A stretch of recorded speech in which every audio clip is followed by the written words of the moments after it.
Bueno,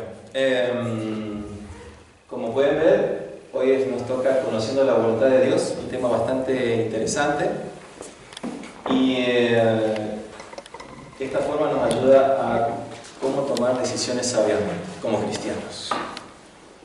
Vamos a ver algunos puntos. Por ahí había escuchado de que era un tema sencillo y que era nada más que leer la Biblia, ¿sí? Que la voluntad de Dios estaba acá y que no había más que eso, ¿sí? Empecé a estudiar y me encontré con que hay más o menos 8 puntos que tenemos que tener en cuenta. Entonces vamos a empezar porque el tema es bastante extenso y me traje algunos cuantos versículos bíblicos y entonces vamos a empezar por 1 Corintios 2 del 7 al 11. ¿Está Dios dispuesto a mostrarnos su voluntad? Mucha gente cree que no. Muchos cristianos creen que no, que es como jugar al gato y al ratón, que es yo busco y que Dios en realidad trata de guardar secretos. Vamos a ver qué dice acá la palabra de Dios al respecto. 1 Corintios 2 del 7. Pero hablamos sabiduría de Dios en misterio, la sabiduría oculta de Dios, que Dios predestinó antes de los siglos para nuestra gloria, la cual ninguno de los poderosos de este mundo conoció. Porque si lo hubieran conocido, nunca habrían crucificado al Señor de la gloria. Antes bien, como está escrito, cosas que ojo no vio, ni oído oyó, ni han subido al corazón del hombre, son las que Dios ha preparado para los que lo aman. Pero Dios nos las reveló a nosotros por el Espíritu, porque el Espíritu todo lo escudriña, aún lo profundo de Dios. Porque ¿quién de entre los hombres conoce las cosas del hombre, sino el Espíritu del hombre que está en él? Del mismo modo, nadie conoció las cosas de Dios, sino el Espíritu de Dios. O sea que hay cosas profundas de Dios que Él ya nos reveló. Lo que pasa es que no escudriñamos la palabra de Dios. Pero Él ya nos reveló. ¿A quién? A los que lo aman. A los que lo aman de corazón. Entonces, podemos ver que Dios está dispuesto. Y Él reveló muchas cosas en la palabra de Dios, en su palabra, la Biblia. Veamos el próximo slide. Sí. Bueno, como decía al principio,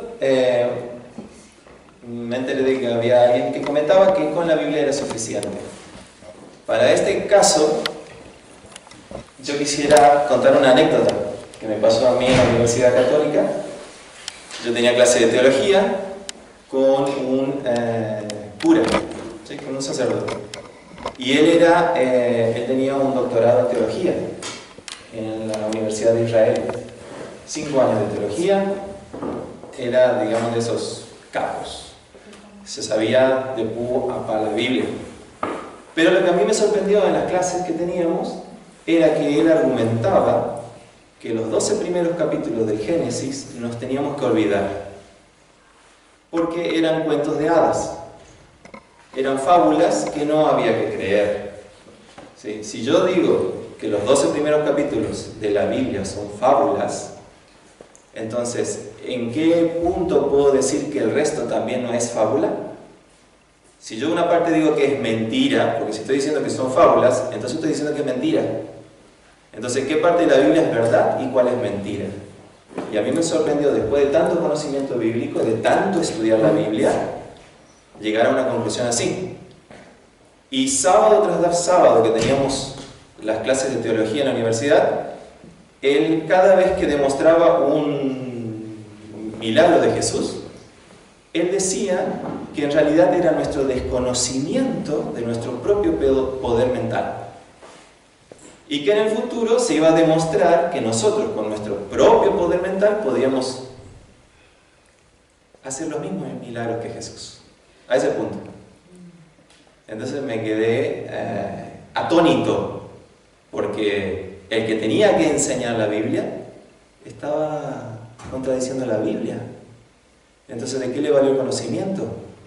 ¿Sí? Si esa persona no nace de nuevo, por más que se sepa la Biblia, del Génesis al Apocalipsis, nunca va a tener la revelación de la voluntad de Dios. Jamás. Al contrario, hasta se vuelve un hereje. Entonces, veamos un poquito qué dice Jeremías 33:3. Clama a mí, y yo te responderé, y te enseñaré cosas grandes y ocultas que tú no conoces. Clama a mí, ahí está la clave. Clama a mí. Pues, si yo no clamo por la voluntad de Dios, no va a venir. Uno no puede agarrar y simplemente agarrar la Biblia y leer como si fuera un periódico o una revista de chismes, ¿sí? Porque es la palabra de Dios. Entonces, uno le tiene que dedicar tiempo y clamar para que Dios le revele por medio del Espíritu Santo. No puede ser simplemente una lectura veloz.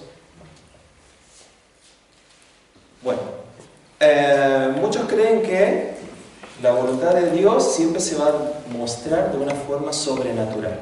Y siempre están buscando algo sobrenatural que suceda. Cuando en realidad la voluntad de Dios ya está escrita. Lo único que tenemos que hacer es escudriñarlo. Veamos el próximo. Hay gente que siempre está pensando en el futuro, ¿sí? ¿Qué voy a hacer acá 5 años? ¿Qué va a ser de mi vida de acá 10 años? ¿Qué voy a hacer de acá 20 años? Y ya está planificando la jubilación.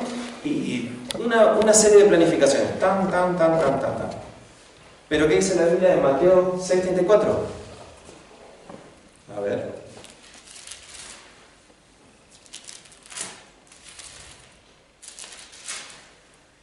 Yo creo que lo tenía por acá. Así nos ahorramos tiempo. Dice: basta a cada día su propio mal. Entonces, yo no puedo estar planificando y haciéndome problemas. ¿Sí? Dice que las preocupaciones de esta vida las tenemos que dejar a Él. Entonces no puedo estar planificando todo el tiempo. Eso no es la voluntad de Dios. Todo el tiempo planificando. Yo no digo que esté mal hacer un plan de ahorros y qué sé yo. Digo, bueno, está bien. Pero hay gente que todo el tiempo quiere saber qué va a pasar mañana. Y así terminan recurriendo al horóscopo, a los que les tienen las cartas, porque ellos quieren saber qué va a pasar la semana. Ay, yo quiero saber con quién se va a casar mi hija. Ay, yo quiero saber qué carrera tengo que estudiar. Y empiezan a buscar en otros medios que no son los de la palabra de Dios. A ver, tenemos otro versículo ahí. Romanos 8:28. Dice: sabemos que a los que aman a Dios, todas las cosas les ayudan a bien. Esto es, a los que conforme a su propósito son llamados. Interesante. Acá dice, sabemos. O sea que nosotros podemos saber cuál es la voluntad de Dios para nuestra vida. Cada uno de nosotros puede saberlo. Lo que pasa es que a veces somos un poco flojos y no queremos dedicarle el tiempo que se merece la oración y la lectura de la palabra de Dios. Pero esto está presente. Sabemos, ya lo sabemos. Y dice, ¿a quiénes? A los que aman a Dios. Y entonces después sigue, todas las cosas les ayudan a bien. Ahora, muchos creen que todas las cosas son agradables. Pero aquí no dice, todas las cosas son hermosas y todas son lindas y todo te va a ir bien y todo te va a ir color de rosa. No dice eso.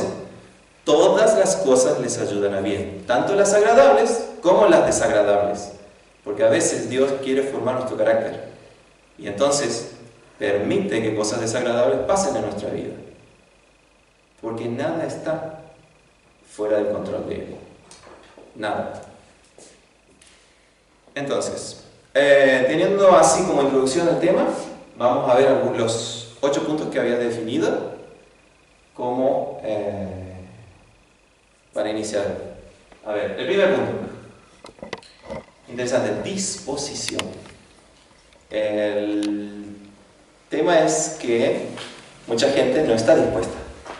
¿Sí? Yo, por ejemplo, si es algo que a mí me desagrada, yo no estoy dispuesto a hacerlo. ¿Sí? Estoy dispuesto solamente a lo que me agrada. Pero si yo realmente estoy de corazón buscando la voluntad de Dios, voy a estar dispuesto a aceptar lo desagradable también. A ver, veamos un poco Juan 7:17. Dice: el que quiera hacer la voluntad de Dios, conocerá si la doctrina es de Dios, o si yo hablo por mi propia cuenta. Esto lo dijo Jesús. 3 años tratando de demostrarle al pueblo judío que Él era el Hijo de Dios. ¿Qué pasó? Nadie creía. Nadie le creía. ¿Por qué? Porque ellos no estaban dispuestos a aceptar esa verdad. Ellos querían un rey poderoso, que los libere de los romanos, y que los haga ricos, y que los haga así, y que ellos sean los jefes, y que los romanos sean sus esclavos. Eso es lo que ellos querían. Pero, como vino Jesús enseñando del amor, de la misericordia, de darse por el otro, entonces, yo no estoy dispuesto. No, eso no me gusta. Entonces, primer factor, si yo no estoy dispuesto a hacer las cosas desagradables que Dios me pide, entonces nunca voy a encontrar la voluntad de Dios. Nunca voy a conocer la voluntad de Dios. Entonces, si yo solo estoy dispuesto a que todo me vaya bien y que todo me vaya color de rosa, entonces nunca lo voy a encontrar.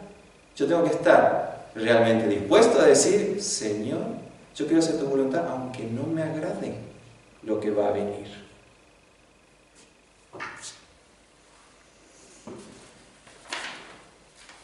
Acá me había anotado un ejemplo de oración. Estoy perfectamente dispuesto a hacer tu voluntad, Padre Celestial. Aunque no me agrade, reconozco que soy tu siervo. Amén. Segundo punto. Como que no suena, ¿no? Santidad y sacrificio. ¿Qué tiene que ver eso con conocer la voluntad de Dios? ¿Qué tiene que ver? Bueno, vamos a ver un poquito lo que dice la palabra de Dios en Romanos 12, 1-2.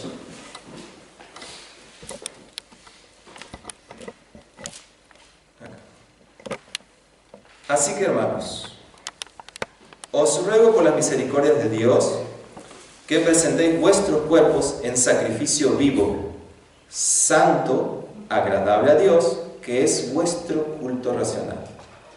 No os conforméis a este siglo, sino transformaos por medio de la renovación de vuestro entendimiento. Y acá viene la parte. Para que comprobéis cuál sea la buena voluntad de Dios, agradable y perfecta. Ahora, hay un montón de requisitos al principio y llega donde dice: para que comprobéis cuál sea la voluntad de Dios, la buena voluntad de Dios. ¿Qué quiere decir entonces? Que yo tengo que presentar un cuerpo sano, ¿sí? Una mente aislada. Yo no puedo conocer la voluntad de Dios cuando me emborracho, estoy viendo pornografía, me la paso viendo novelas. Eso no es presentar un cuerpo en sacrificio. Yo no puedo estar diciendo, comiendo comida chatarra todo el día, cuando aquí dice que yo tengo que presentar mi cuerpo como sacrificio vivo. A mí no me gusta ese gimnasio, ¿sí? Pero si yo quiero conocer realmente la voluntad de Dios, la quiero comprobar en mi vida, tengo que estar dispuesto a hacer un sacrificio vivo. Eso quiere decir un sacrificio todos los días. Por eso a mí me sorprende y me gusta mucho lo de José Luis, porque él sale a correr sus 8 kilómetros todos los días. Así que bueno, él se está preparando para escuchar la voluntad de Dios. Si yo no me preparo físicamente ni mentalmente, ¿sí? Y no presento mi cuerpo como un sacrificio vivo, no voy a comprobar la voluntad de Dios. Imposible. Y 1 Corintios 6, 19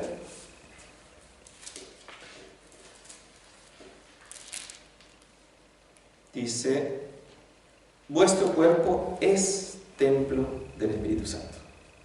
Es templo. O sea que mi cuerpo es el templo del Espíritu Santo, del gran, poderoso Dios que vino a morar en mí. Entonces, con más cuidado tengo que tener, porque ya antes la presencia de Dios se ubicaba en el templo de Jerusalén, pero después del nuevo pacto, nuestro cuerpo ha pasado a ser el templo del Espíritu Santo. Entonces queda descartado que yo me esté drogando, que yo esté fumando, que yo esté alcoholizado, que yo esté comiendo, no sé, tomando Coca-Cola todo el día, porque sé que me afecta. Entonces yo tengo que cuidar, porque ahora es templo de la gran presencia del Espíritu de Dios. Ahora viene el punto 3.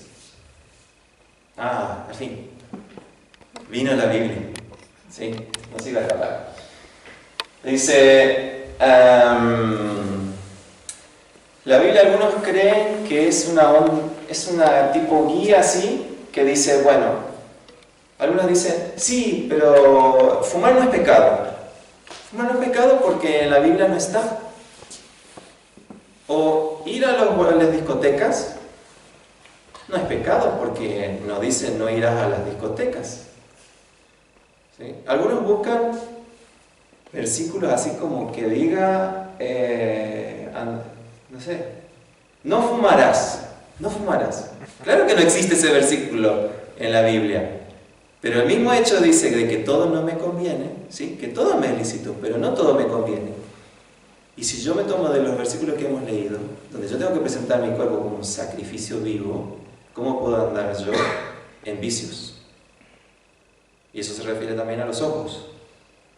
Yo no puedo estar mirando basura, ni escuchando basura.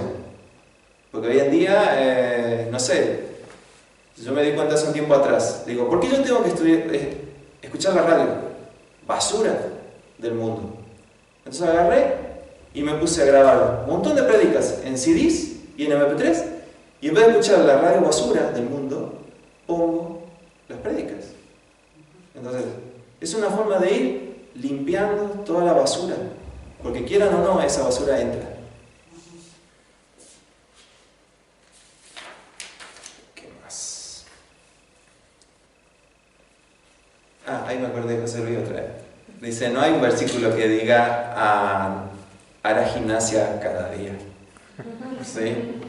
No dice eso, no la van a encontrar, pero tenemos que cuidar el templo del Espíritu Santo. No por un tema de estética, ni andar haciéndome cirugías cada rato y todo eso, pero tiene que ver con presentarle a Dios un cuerpo en orden. Después, por ejemplo,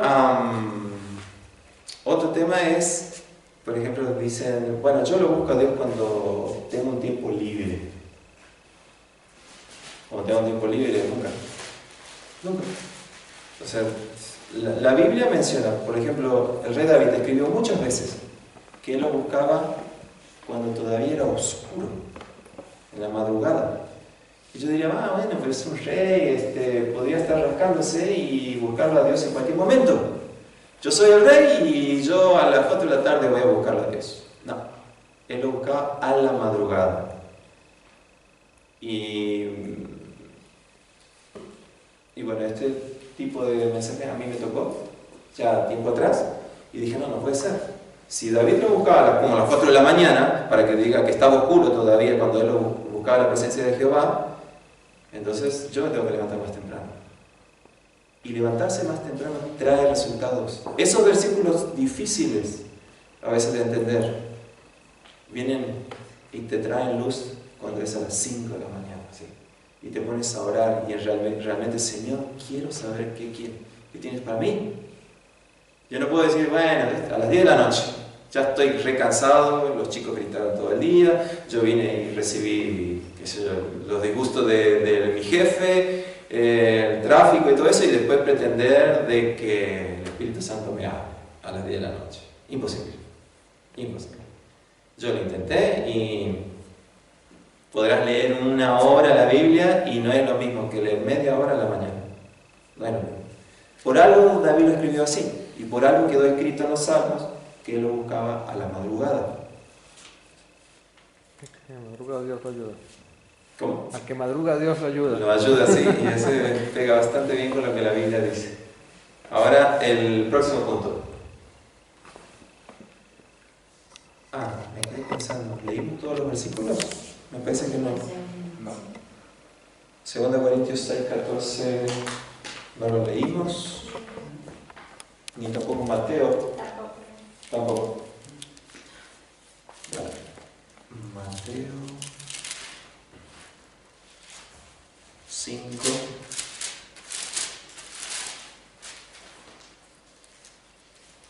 ...27 y 28.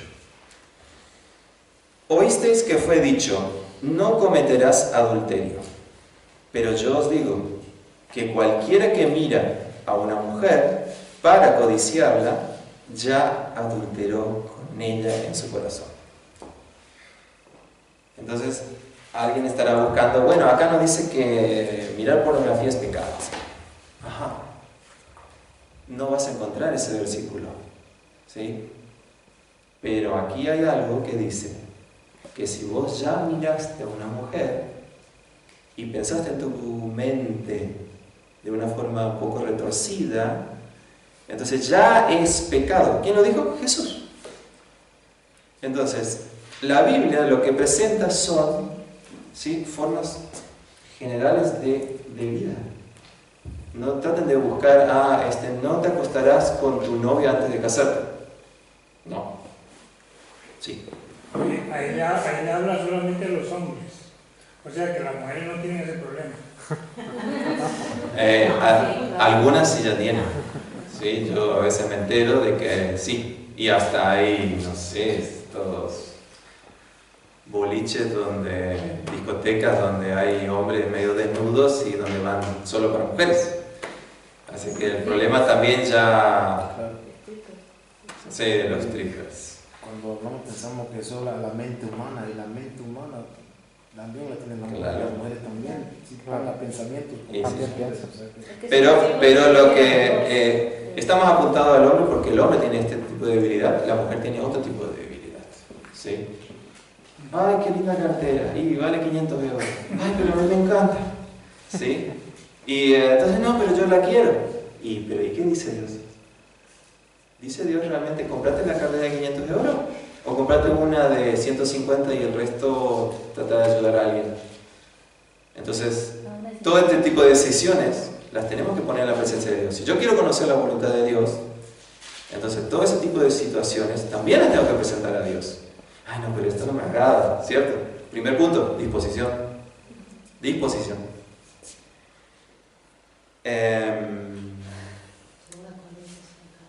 2 Corintios 6, 14.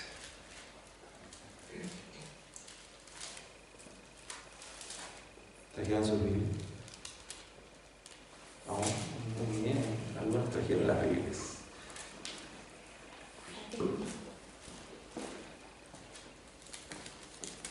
Si alguien la encontró antes que yo, está bienvenido.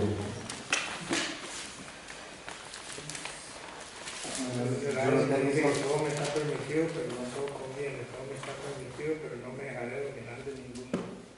2 Corintios 6, 14 dice: no os unáis en yugo desigual con los incrédulos, porque ¿qué compañerismo tiene la justicia con la injusticia?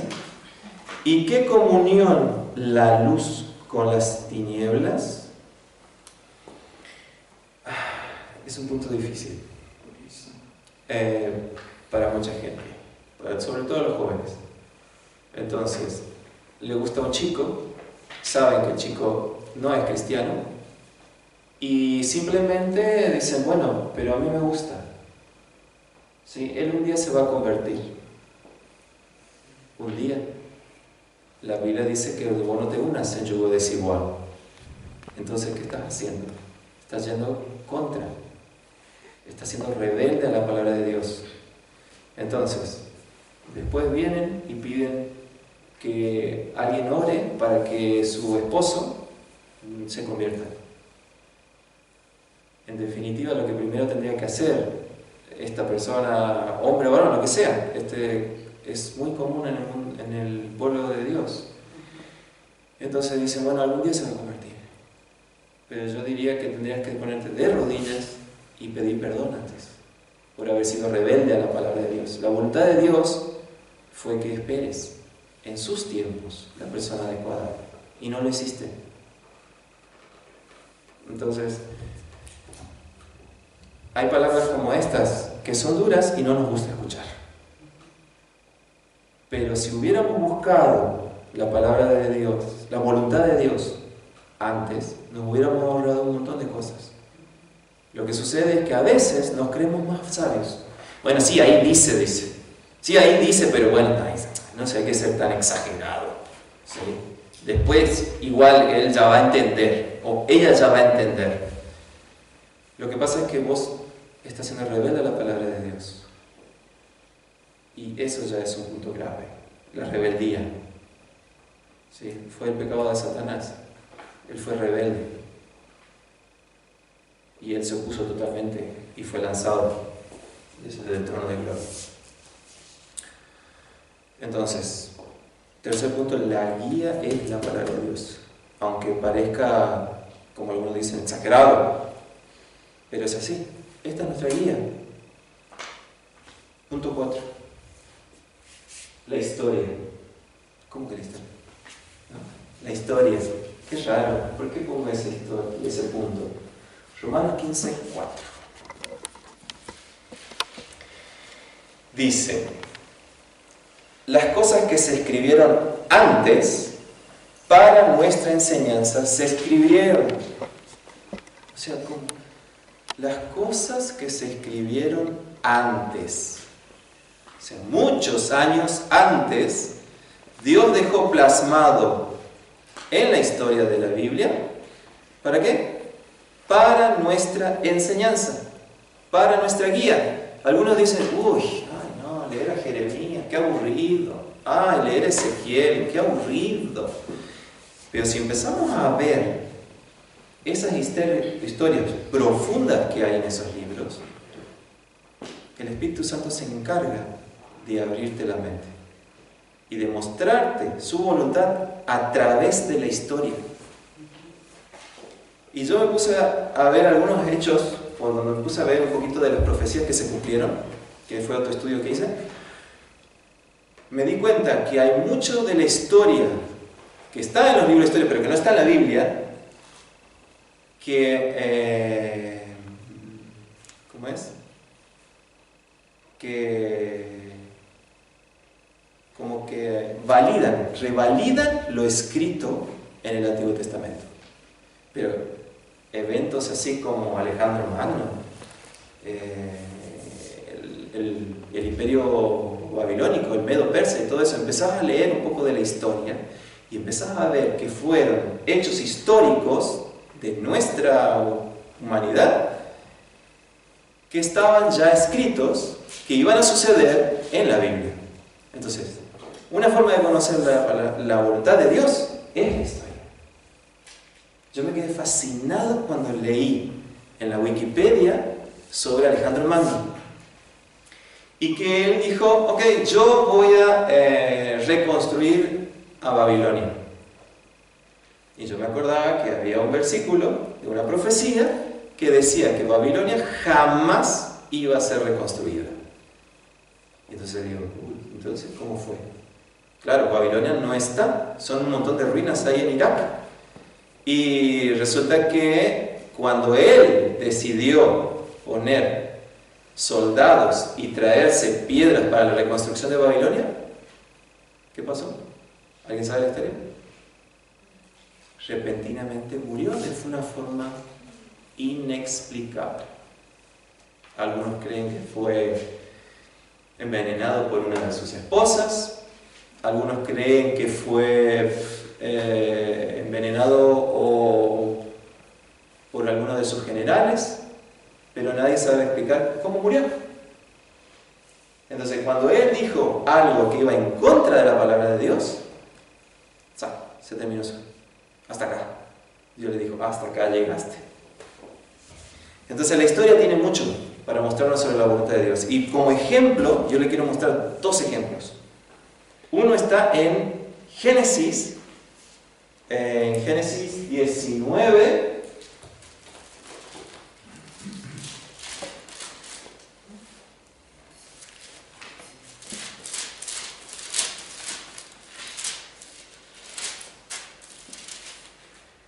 El versículo 26.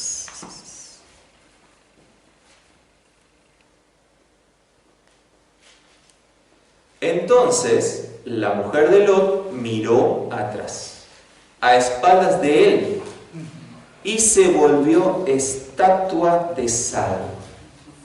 Y de ahí saltamos al 30, porque si tenemos que leer todo es un poco largo. Pero Lot subió de Zoar y habitó en el monte, junto a sus dos hijas, porque tuvo miedo de quedarse en Zoar. Él y sus dos hijas habitaron en una cueva. Entonces la mayor dijo a la menor: nuestro padre es viejo, y no queda hombre en la tierra que se una a nosotras, conforme a la costumbre de toda la tierra. Ven, demos a beber vino a nuestro padre, durmamos con él y conservaremos de nuestro padre descendencia. Dieron a beber vino a su padre aquella noche, y entró la mayor, durmió con su padre, pero él no sintió cuando se acostó ella, ni cuando se levantó. Al día siguiente dijo la mayor a la menor: yo dormí la noche pasada con mi padre, démosle a beber vino también esta noche, y entra tú y duerme con él, para que conservemos de nuestro padre descendencia. Dieron pues a beber vino a su padre también aquella noche, y se levantó la menor y durmió con él, pero él no echó de ver cuando se acostó ella, ni cuando se levantó. Las dos hijas de Lot concibieron de su padre. ¡Wow! Chocante. Chocante. ¿Cómo empezó todo esto? Empezó por una mala decisión. ¿Sí? Padre de familia, se va Lot a una ciudad que de Dios no quería saber nada. Se quedaron a vivir, ¿por qué? Y bueno, porque ahí se iban a volver ricos, porque era una tierra verde, una hermosa llanura, y dijeron, aquí nos volveremos ricos. Entonces, por lo visto la madre se dedicó a la vida de la ciudad, a la vida del mundo. En vez de instruir a sus hijas en el temor de Jehová, porque si ella le hubiera instruido a sus hijas en el temor de Jehová, esto no hubiera sucedido. De estas dos mujeres nacieron los principales enemigos del pueblo de Israel. Si pueden seguir leyendo después, en la casa, van a ver. Entonces, ¿yo qué aprendo de esta historia? Punto número 1. La esposa fue rebelde. ¿Qué hizo? No obedeció, sino que miró atrás. Ay, no, mi casita de allá era mejor. ¿Sí? Ay, no, lo que estoy perdiendo. Se están quemando mis muebles. ¿Sí? Ay, no, mis amigos. Y todo eso. ¿Qué fue? Rebelde. Dios había dado un mandato. Anda y no mires atrás. Se quedó detrás, el esposo iba adelante, y ella, a espaldas del marido, anhelando el pasado. ¿Sí? Dios no quiere que nosotros anhelemos el pasado. ¿Qué me enseña eso? ¿Qué otra cosa me enseña?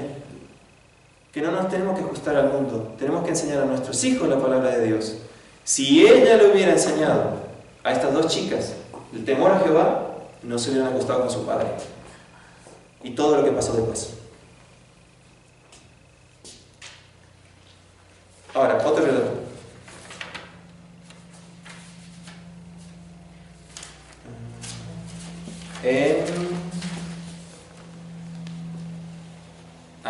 Con respecto a ese punto de que parece que la madre no se dedicó a instruir, sino que se dedicó, ¿quién sabe qué?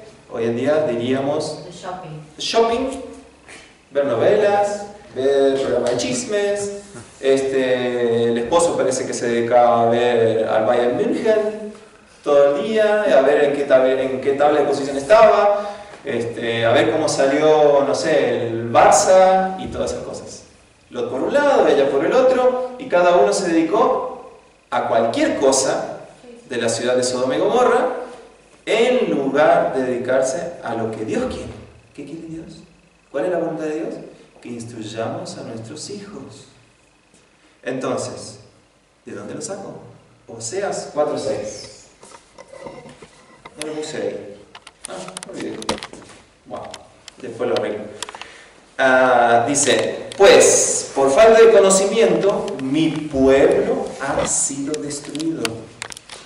Puesto que rechazaste el conocimiento, yo también te rechazo. Muy fuerte.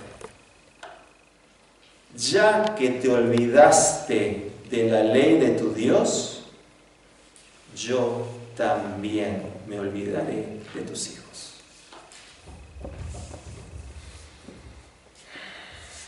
¿Quieres seguir perdiendo el tiempo con las cosas de este mundo? Dios te dirá, yo también me olvidaré de tus hijos. Después, es tarde para arrepentirse. Cuando nuestros hijos sean adolescentes y mayores y decidan otra cosa, que no sean los caminos de Jehová. Entonces te preguntarás, ¿y cómo fue? ¿Qué pasó? Y bueno, te olvidaste de la ley de tu Dios. Te olvidaste de la palabra de Dios. Te olvidaste de transmitirle a tus hijos y a tus hijos y a tus hijas. Entonces, después no hay reclamo. Yo también me olvidaré de tus hijos. Yo también me olvidaré de tu descendencia, de tus nietos. Yo me acuerdo de mi abuela y la veía orar con lágrimas. Pasaba a veces una hora orando y ella oraba por cada nieto. Por cada nieto. Yo, de la familia de mi papá, los Hurle, todos los nietos son cristianos. Todos.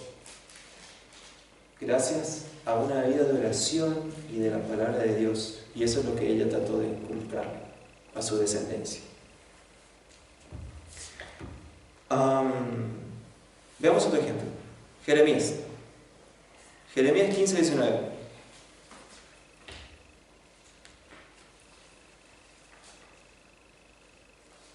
¿Ya lo tienen? Porque yo lo tengo acá anotado. Jeremías 15:19. Dice, por tanto, así dijo Jehová, si te conviertes, yo te restauraré y estarás delante de mí. Y si separas lo precioso de lo vil, serás como mi boca. Conviértanse ellos a ti, mas tú no te conviertas a ellos. Y me quedé pensando, ¿cómo es eso? Se lo dijo Dios al profeta Jeremías, al mismísimo profeta Jeremías. Él estaba diciendo al profeta, algo estaba haciendo mal. Jeremías estaba haciendo algo mal, a pesar de que Dios lo había escogido para algo muy grande. Dice, si separas lo precioso de lo vil, ¿qué es eso vil que a Dios no le gustaba? La respuesta está en el versículo 10. Vamos un poquito más para adelante, para atrás. A ver qué dice Jeremías en este versículo 10. ¡Ay de mí, madre mía! ¡Ay de mí, lamento! Que me engendraste hombre o mujer, ¿sí?, de contienda y hombre de discordia para toda la tierra. Nunca he dado ni tomado en préstamo, y sin embargo todos me maldice. ¿Cuál era lo vil entonces? Lo vil era, se lamentaba de su condición. Se lamentaba del lugar donde Dios le había puesto. Se lamentaba porque la gente lo había rechazado. Entonces, la autocompasión, ¿sí? Ay, ¿por qué Dios me trajiste acá? Ay, Dios, ¿por qué me diste este trabajo?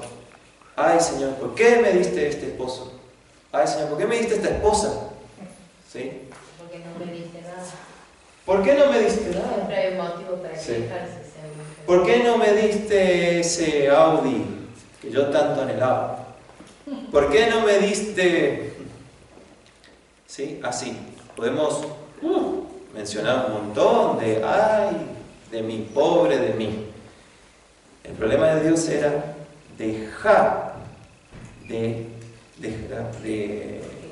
quejarte. Deja de tener autocompasión. Si quieres ser utilizado por Dios, aquí o en la China, donde sea, todavía no sabemos dónde Dios nos puede mandar en 10 años o en 20 años. ¿Sí? Tal vez acá, tal vez, no sé, en otro país. Pero mientras tanto, donde Dios te ha puesto, sea aquí, o sea en la China, en Japón, o en Australia, o lo que sea, no puedes seguir quejándote. Entonces, a veces nos preguntamos, ay, pero Dios no me usa. Y Dios no te va a usar hasta que no dejes la queja de lado. Eso es lo que le dijo a Jeremías. Si separas lo precioso de lo vil, podrás tener dones preciosos. Pero si sigue lo vil ahí, que es la queja, Dios no te va a usar. No te va a usar. Dice, si te conviertes, o sea, si te quejas, deja de quejarte.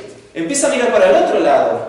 Convertirse es ir en la otra dirección. Si yo me quejaba hoy, ¿sí? Que el clima es una porquería y que Múnich siempre está lloviendo, siempre hace frío, siempre está gris y todo es así, entonces ahora tengo que decir, no, gloria a Dios, tengo vida.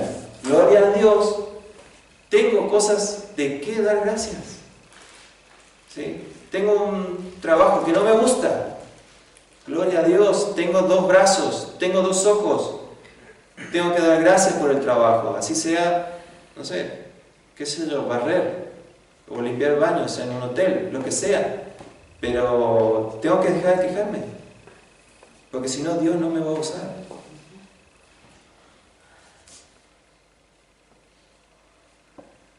Entonces, estas 2 historias ya nos enseñaron un montón.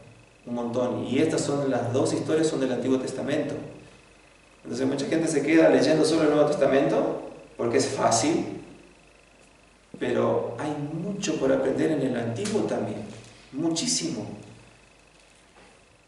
Entonces la historia es un punto principal. También en la iglesia la gente se queja del hermanito. ¿En qué? En la iglesia también sucede. Quejan uno de otro. Ah, sí, claro, cuando yo me quejo de la hermanita o del hermanito porque no me saludó, porque no me, qué sé yo, porque no me fue a visitar, porque yo cumplí años y no me trajo nada y cosas así, ¿viste? Tonteras como esas. Entonces, también son quejas. También. Muy bien el ejemplo. Ok. Punto 5. Puertas abiertas. Puertas abiertas. Yo creo que Dios nos trajo acá, a Múnich, para enseñarnos este punto. ¿Sí? Puertas abiertas. Sí, a nosotros. Mi señora me está haciendo señas para los que están viendo por internet. Sí, a nosotros nos trajo hace 4 años a Múnich, en una situación bastante difícil. Yo no tenía trabajo y tenía más que... ¿cuánto? 150 euros en el bolsillo. Dólares. Bueno, dólares, euros. Están medio cerca. Peor todavía.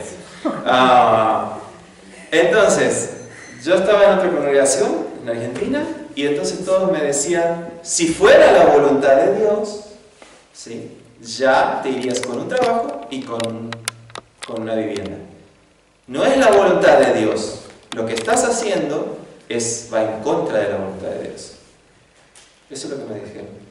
Y así me decía un hermanito, después me decía otro hermanito y otro hermanito, y así sucesivamente casi toda la iglesia.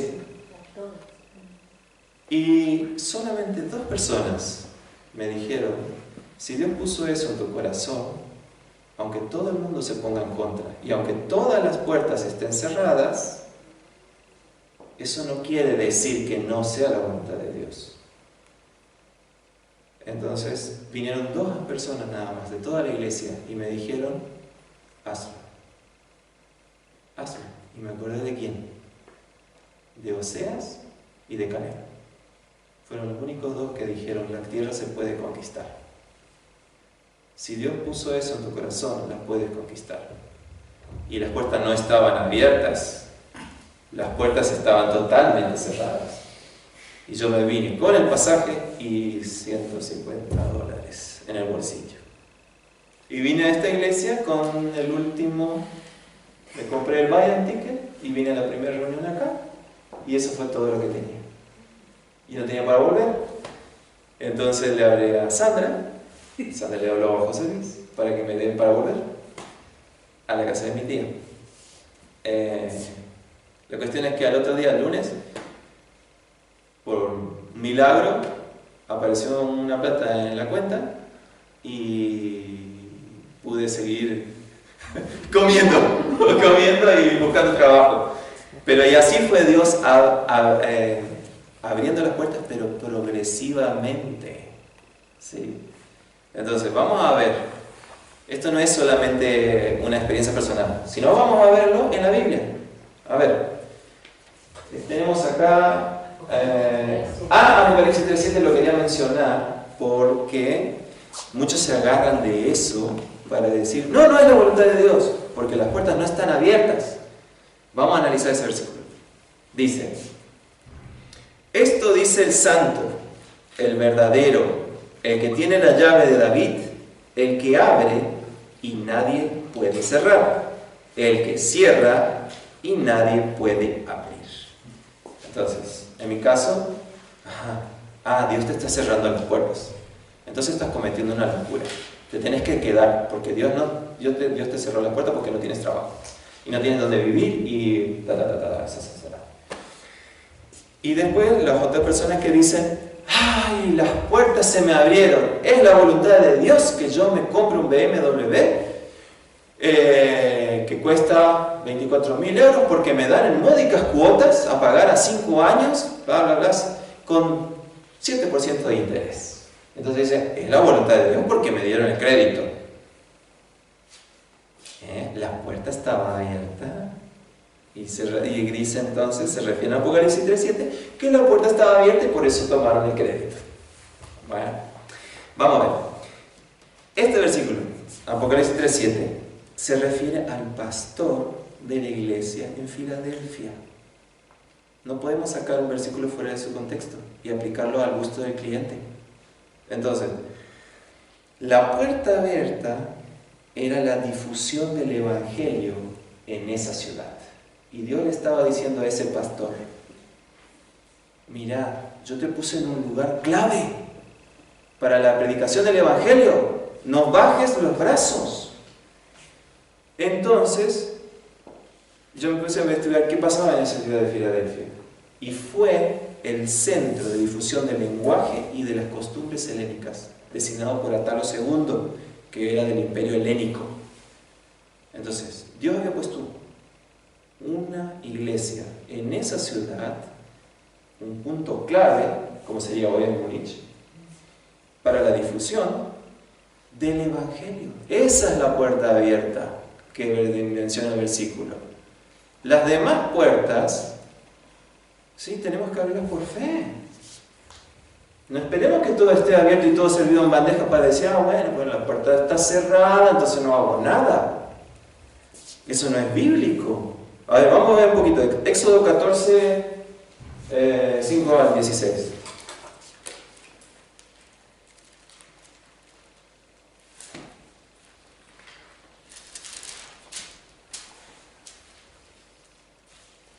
5, un poquito largo, pero vale la pena leer todo. Cuando fue dado aviso al rey de Egipto que el pueblo huía, el corazón del faraón y de sus siervos se volvió contra el pueblo y dijeron: ¿cómo hemos hecho esto? Hemos dejado ir a Israel para que no nos sirva. Unció entonces su carro y tomó consigo a su ejército. Tomó 600 carros escogidos y todos los carros de Egipto junto con sus capitanes. Endureció Jehová el corazón del faraón, rey de Egipto, el cual siguió a los hijos de Israel, pero los hijos de Israel habían salido con mano poderosa. Los egipcios los siguieron con toda la caballería y los carros del faraón. Una situación bastante grave. Venían con todo su ejército a matarlos. Estaba la puerta abierta. Estaban todas las situaciones dadas. Su gente de a caballo y todo su ejército. Los alcanzaron donde estaban acampados, junto al mar, cerca de Pi-Hahirot, frente a Baal-Zephón. Cuando el faraón se hubo acercado, los hijos de Israel alzaron sus ojos y vieron que los egipcios venían tras ellos. Por lo que los hijos de Israel clamaron a Jehová llenos de temor. Y dijeron a Moisés: ¿no había sepulcros en Egipto que nos has sacado para que muramos en el desierto? ¿Estaba abierta la puerta? No estaba abierta la puerta. Estaban llenos de temor. ¿Sí? Dejaron de confiar en Dios. Dice: ¿por qué nos has sacado de Egipto? Queja. Ya te lo decíamos cuando estábamos en Egipto. Déjanos servir a los egipcios, porque mejor nos es servir a los egipcios que morir en el desierto. Moisés respondió al pueblo, ¿sí? Un hombre de fe: no temáis, estad firmes y ved la salvación que Jehová os dará hoy. Porque los egipcios que hoy habéis visto, no los volveréis a ver nunca más. Jehová peleará por vosotros y vosotros estaréis tranquilos. Entonces Jehová dijo a Moisés: ¿por qué clamas a mí? Di a los hijos de Israel que marchen. Entonces estamos a veces clamando y esperando que Dios abra las puertas, pero tenemos que marchar. No esperar que la puerta se abra para decir: bueno, listo, sí, ahora sé que es la voluntad de Dios, voy a marchar. La puerta estaba cerrada, o sea, el mar estaba cerrado. Dios quería que actúen en fe, no que se dejen llevar por las circunstancias. No tengo trabajo, no tengo dinero. No, estás cometiendo una locura, ¿cómo vas a renunciar? Cosas así, cosas que me dijeron en aquella vuelta. Entonces no podemos basarnos en eso, de que si la puerta estaba abierta o la puerta está cerrada. En todos los casos bíblicos, Dios quiso que actúen en fe, y las puertas estaban cerradas, no estaban abiertas. Y una vez que ellos actuaron con fe en Dios, recién se abrió. Punto 6. Los sueños. Tema complicado. Y bastante... creo que no les va a gustar lo que les voy a decir. Lo que la palabra de Dios tiene para decir, no yo.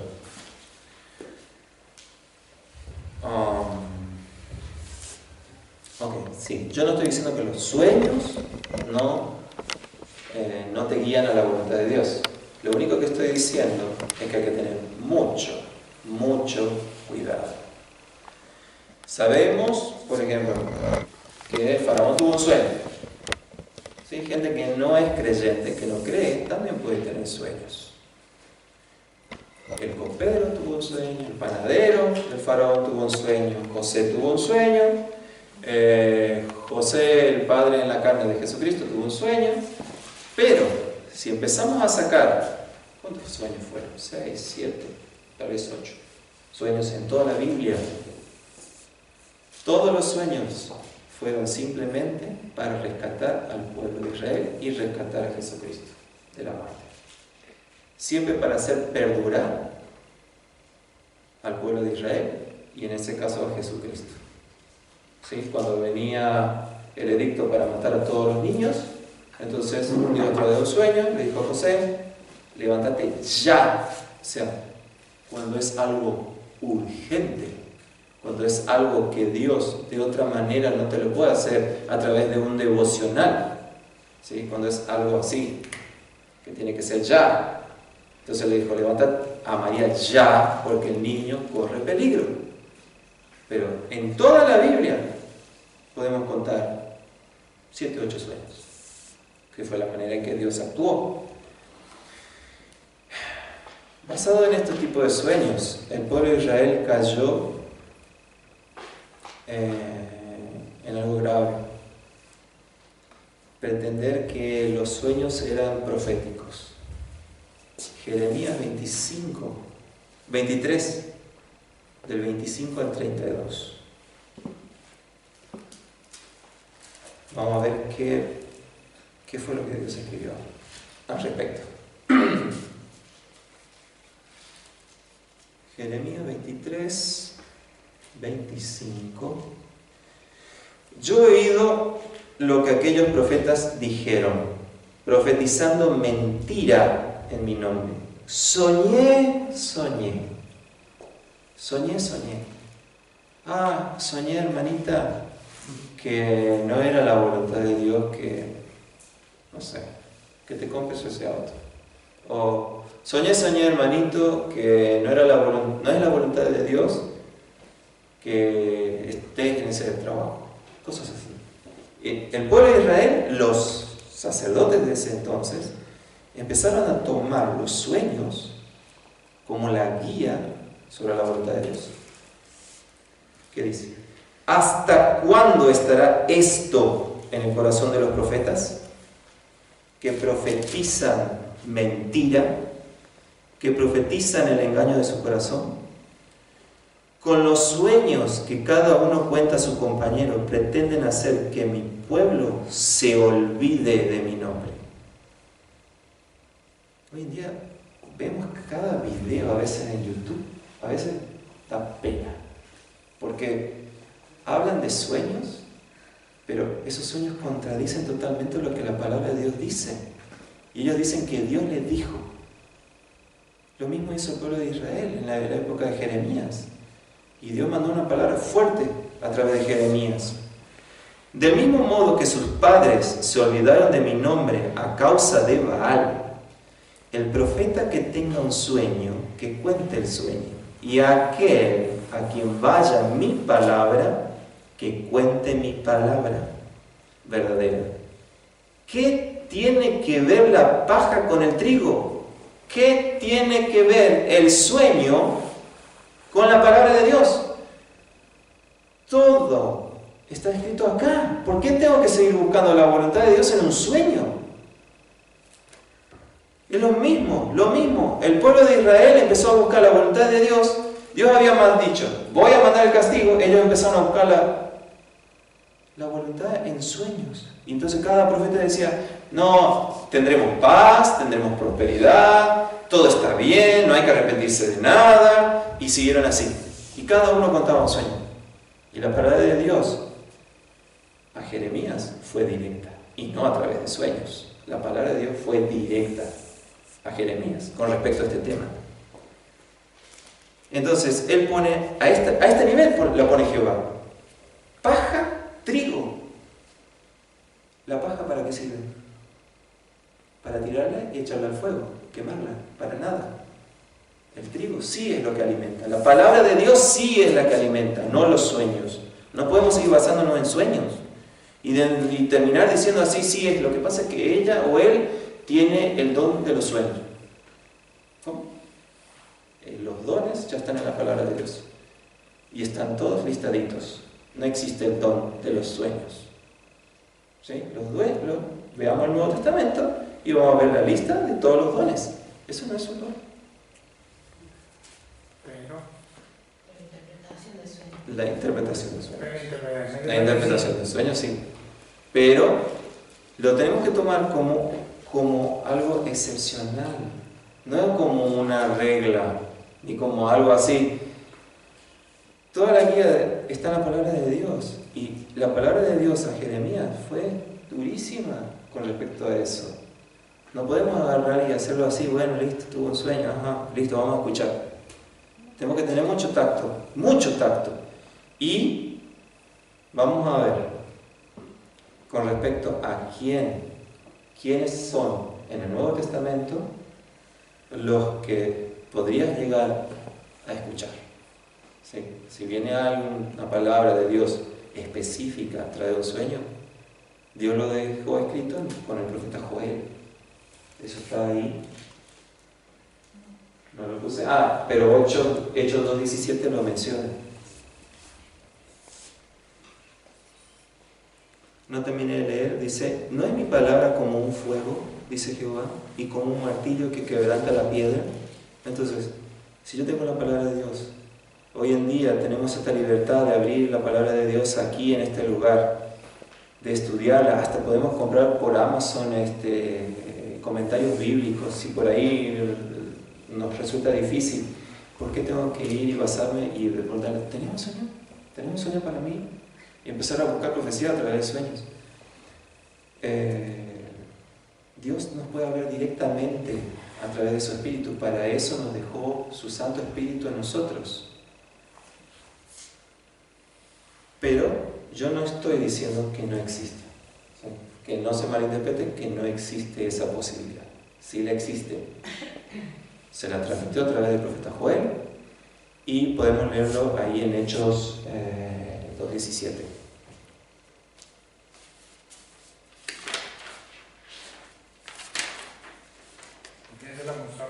Dice, sí, en los postreros días, dice Dios, derramaré de mi espíritu sobre toda carne, y vuestros hijos y vuestras hijas profetizarán, y vuestros jóvenes verán visiones, y vuestros ancianos soñarán sueños. ¿Quiénes? Vuestros ancianos, no todos. Está restringido. ¿Quiénes son los ancianos? Los ancianos del pueblo de esa época, del pueblo de Israel, eran los que ya tenían en la comunidad años de mostrar un testimonio agradable a Jehová. Gente ya que tenía años de estar ahí, al servicio de Jehová, y de una sabiduría mayor al común de la gente. A esos Dios iba a utilizar en los postreros tiempos, o sea, en el nuevo pacto, cuando el Espíritu de Dios iba a ser derramado sobre cada uno de nosotros. Entonces, Tito 1:6 y 2:2 hacen un poquito mención, para tener un poquito de cuidado, sobre quién serían ese tipo de ancianos.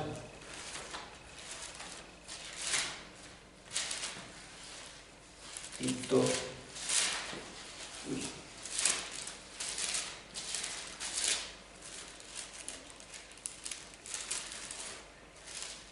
Una pregunta. Dime. Ahí también habla de los hijos. Sí, los vuestros jóvenes verán visiones. Visiones. Los hijos. Y los hijos, hijas profetizarán. Sí, es otra categoría. Sueños, ancianos. ¿Los hijos de quién? Los hijos de los creyentes.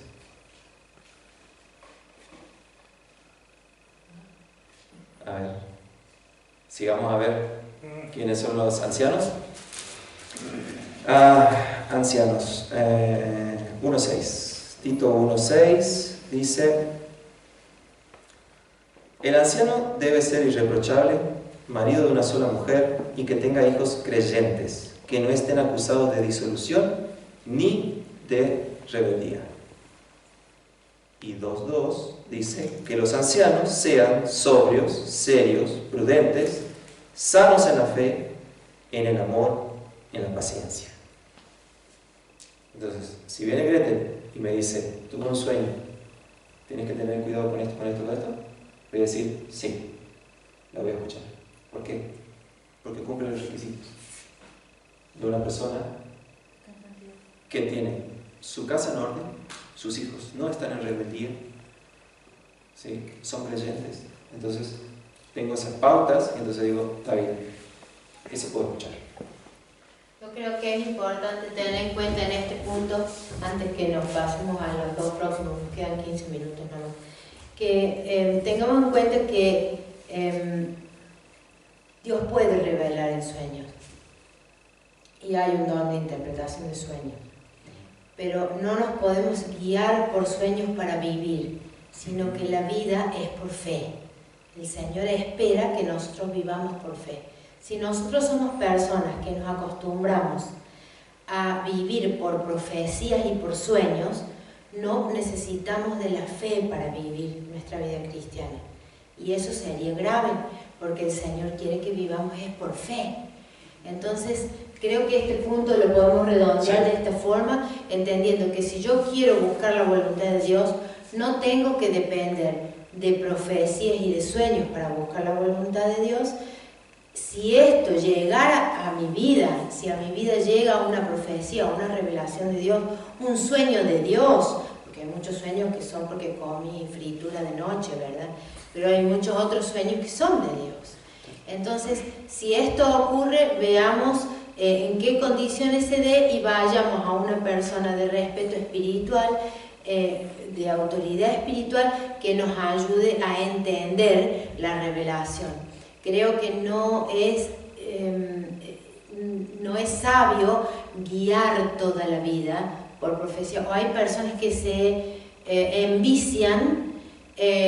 Voy a ver a un profeta de no sé dónde y van y le presionan al profeta y le dicen, yo quiero saber qué me va a pasar o quiero saber qué decisión tengo que tomar. Y el pobre hombre no sabe qué decisión usted tiene que tomar, porque usted la tiene que arreglar con Dios. Y tiene que ver, de acuerdo a muchos de estos puntos, cómo va a ser la decisión que yo tome con Dios. Cómo va a ser la decisión que yo tome creyendo que es la voluntad de Dios. Cómo puedo darme cuenta cuál es. Pero creo que es importante dejar asentado que tenemos que tener mucho cuidado con estas cosas y le podemos dedicar un día entero a este tema. Sí. Solamente una pregunta corta. Sí, una pregunta. Dios es un Dios de paz y no de confusión. Sí. Dios es un Dios de paz y no de confusión. Sí. Si hay un sueño que te confunde, No es de Dios. No, si hay un sueño que te confunde, No es de Dios. no es de Dios. Así claro como el agua.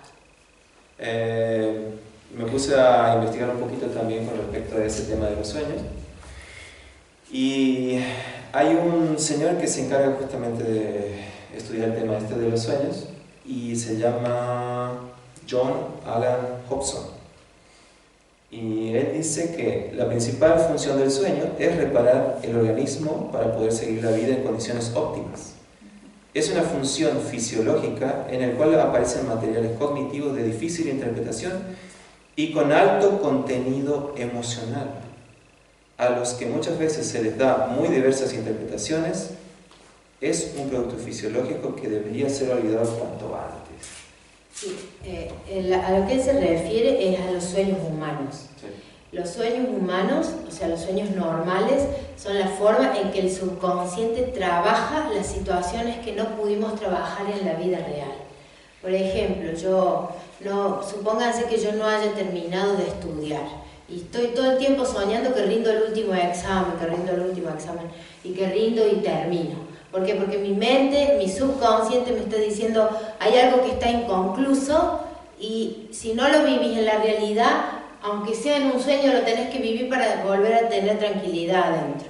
Es decir, una forma de que nuestra mente trabaja las situaciones que no puede trabajar en el diario vivir cuando no se concreta una situación. Pero otra cosa son los sueños de Dios, porque las revelaciones de Dios son totalmente ajenas a nuestro subconsciente.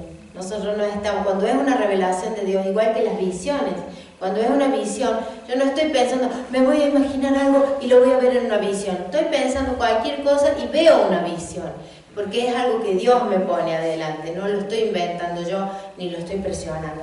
Entonces creo que vale la pena, este libro de este hombre es muy bueno, pero nos enseña acerca de cómo funciona nuestra mente y nuestro subconsciente en relación a las situaciones que no supimos trabajar. Entonces las trabajamos a través de los sueños. Por eso mucha gente cuando nos cuenta sus sueños nos podemos dar cuenta en qué condiciones emocionales están, porque es casi la única vez que el subconsciente, yo digo que está acá atrás, no sé, el subconsciente sale a relucir. Es la única oportunidad, cuando es un sueño humano. Sí. Estamos por... Bueno, no sé si están cansados. Que termine. Sí, ahí Querete tiene razón, sueños humanos. Y el tema es que muchas veces creemos que estos sueños humanos son parte de conocer la voluntad de Dios. Claro, y ahí viene la confusión. Y ahí viene la confusión. También es un proceso natural. Si tienes una pesadilla, o tienes un sueño que es medio feo, o que te sueñas que murió fulanito, menganito, qué sé yo, eso no quiere decir que Dios me está advirtiendo que se va a morir alguien, ¿sí? Simplemente estabas preocupado porque esa persona está enferma o lo que sea, y en ese momento, qué sé yo, te acordaste que Gretel tenía un problema en la casa y se te cruzan los cables de que, mi pariente que está ya enfermo y Gretel tiene problema, y ahí se hace una ensalada y después decís, ves que Gretel se muere y dices, Gretel se va a morir. No podemos tomarlo de eso. No lo podemos tomar como la palabra de Dios. Bueno, punto 7. Quedan solo este y el otro y terminamos. El Espíritu de Dios puede hablarte a través de la oración. Por eso es tan importante. Si yo no paso tiempo con Dios y solo me dedico a decir, bueno, gracias Señor por esta comida y protege a mis hijos y protege a mi esposo y qué sé yo, y amén. Y onda que no, que el Espíritu no va a hablar, porque eso no es una comunicación con el Espíritu Santo. ¿Sí? Jesucristo pagó un precio muy alto para mandarnos a nosotros el Consolador, que es el Espíritu Santo. Pero es como hablar con otra persona. Él está acá, Él está en mí, Él está en Freddy, ¿sí? Él está en Mira. Entonces, tenemos que tomarlo como una persona. Ananías y Zafira murieron, ¿por qué? Porque le mintieron ¿a qué? Al Espíritu Santo. O sea que el Espíritu Santo estaba totalmente presente mientras ellos hacían el plan ese de que, bueno, nadie se va a enterar. Sí, que nos quedamos una parte de la ofrenda.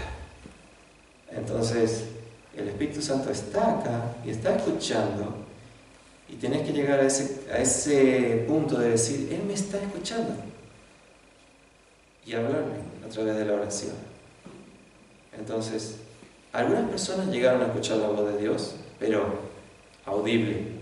¿Sí? A mí me contaron casos de que salvaron su vida porque escucharon una voz que le dijeron, señor fulanito, un paso a la izquierda.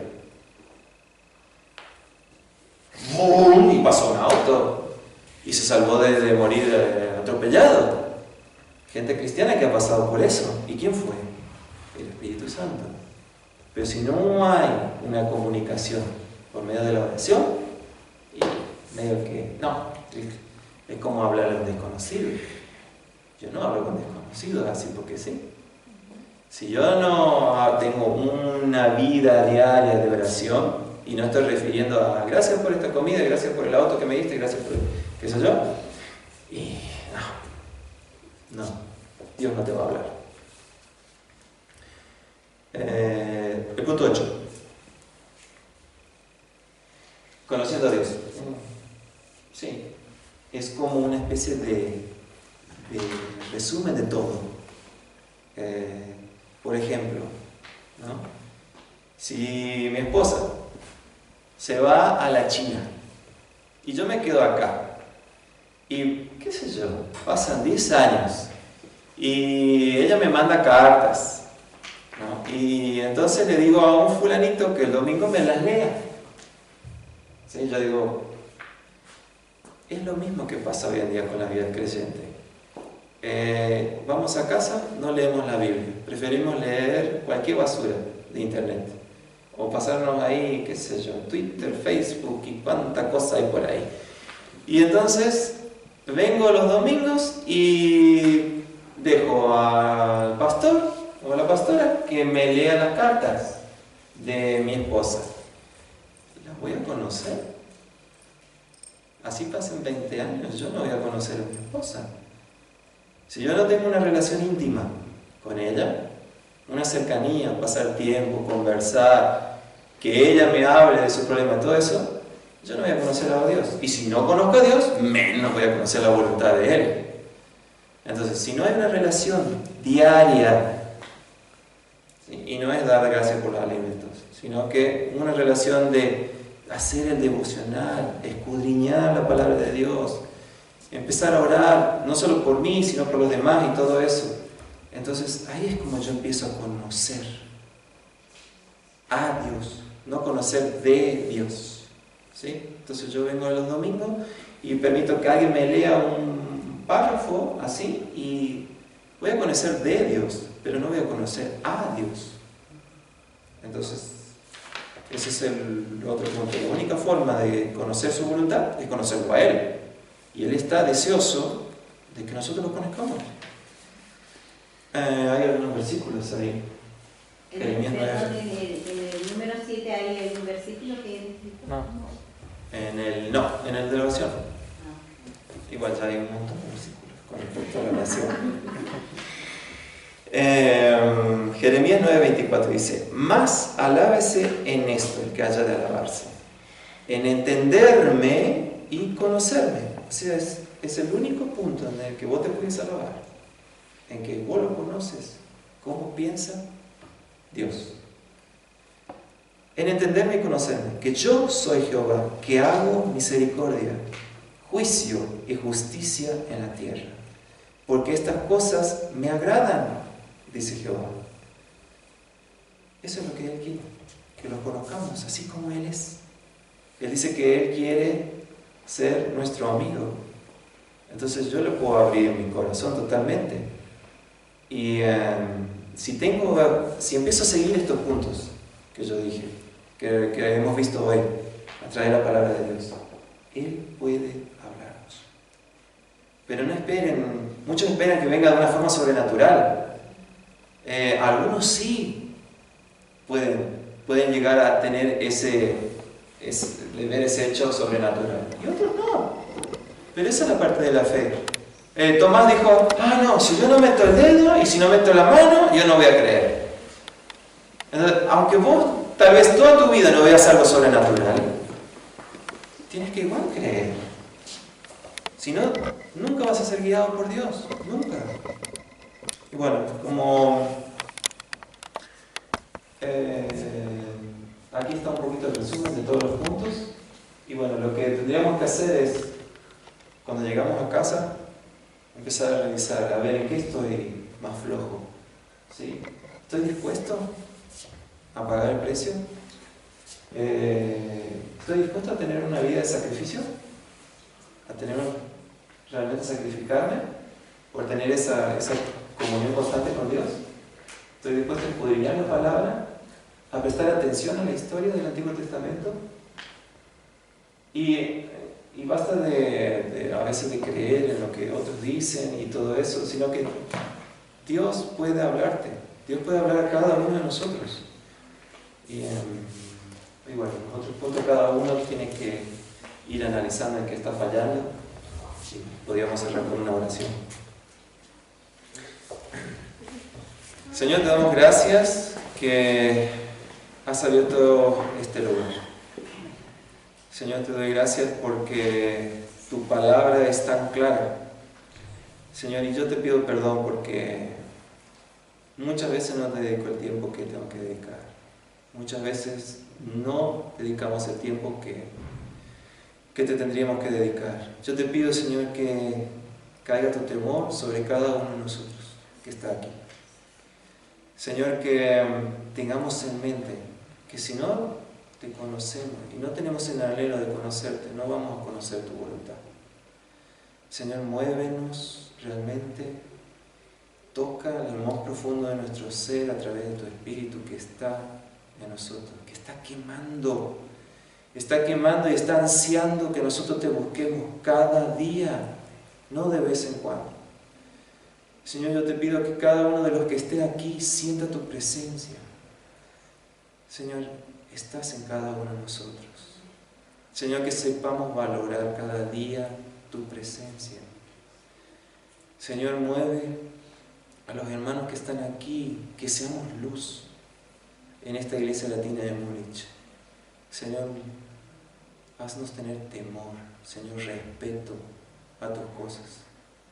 Señor, ayúdanos a comprender bien, de todo corazón y con toda la mente, Señor, en conocerte, en que algún día podamos decir, ay, Señor, yo te conozco. Ay, al fin sé cómo piensas y actuar en el sentido en que tú piensas, no buscando mis propios deseos. Señor, yo te pido que nos rindamos a tus pies.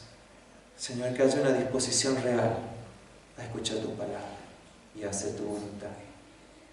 Señor, te pido que tu bendición esté sobre cada uno de los que está aquí presente. Señor, protégenos y sabemos que tú estás guiando cada una de las cosas, por más que sean desagradables. Y están hechas para que conozcamos más de ti, que conozcamos tu voluntad, Señor, que es agradable, que es perfecta. Señor, ayúdanos a entregarnos 100% a tu voluntad.